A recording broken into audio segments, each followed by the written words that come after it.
શહેરમાં પૂરની પરિસ્થિતિ માટે સત્તાધીશોને જવાબદાર ઠેરવી વિરોધ પક્ષના નેતાએ કર્યા આકરા પ્રહાર।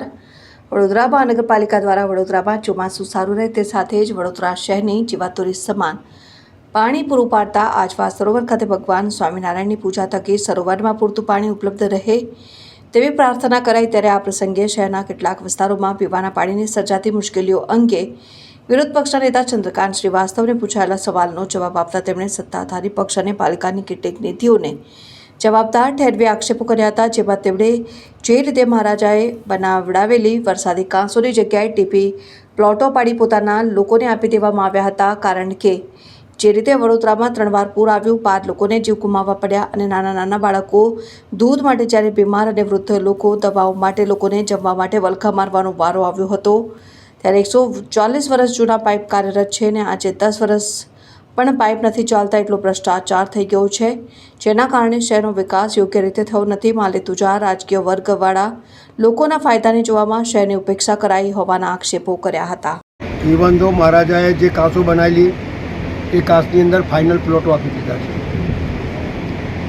રિસ્ટ્રિક્શન ઝોન જેની અંદર કોઈ દિવસ એને છૂટું ના કરાય એવા રિસ્ટ્રિક્શન ઝોન કરીને માલેતુજારોને પોતાના કાર્યકર્તાઓને આપી દીધા છે। એના આંખે દેખાય છે 3 વખત પૂર આવવું, 12 માણસ મરી જવું, નાના બાળકોને દૂધ નહીં મળવું, સિનિયર સિટીઝનને દવા ના મળે, સારા ઘરના લોકો રસ્તા પર ખાવા માટે માંગતા હોય, પ્રેગ્નન્ટ ભાઈના દવાખાને જશે।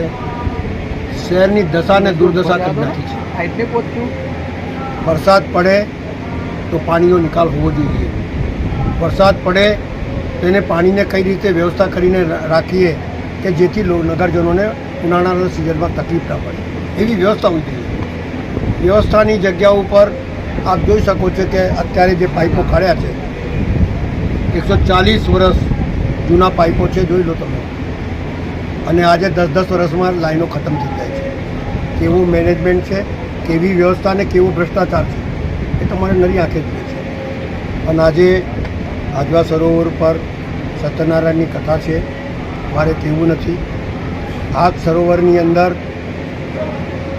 કોઈ પણ જાતનું બાંધકામ ના થવું જોઈએ। અહીંયા રેલવે લાઇન ચાલતી હતી સાહેબ, આપણી જગ્યા અને આપણે ફરીને આવવાનું, માલેતુજારો હમણાં પર હાવી થઈ ગયા છે। જે જગ્યા અમે આપી જ નથી એ જગ્યા પર કબજો છે ને નરી આંખે આ લોકો બધા તમાશો જોઈ રહ્યા છે।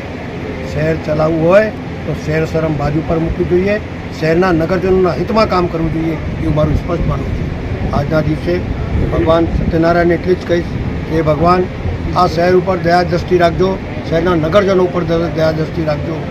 આવા પૂરની અંદર આવા લોકોને સદબુદ્ધિ આપે અને એન્ક્રોચમેન્ટને હટાવે અને લોકોને રાહત આપે એવી ભગવાનથી પ્રાર્થના કરું છું। બધું પહેલા જમાનામાં 2 ટાઈમ પાણી મળેલું, હમણાં 1 ટાઈમ 3 ટાઈમ અને એ 40 રૂપિયામાં મળતું હતું। એની પછી કોંગ્રેસનું શાસન આવ્યું તો 180 રૂપિયામાં 2 ટાઈમ 3 ટાઈમ પાણી મળતું હતું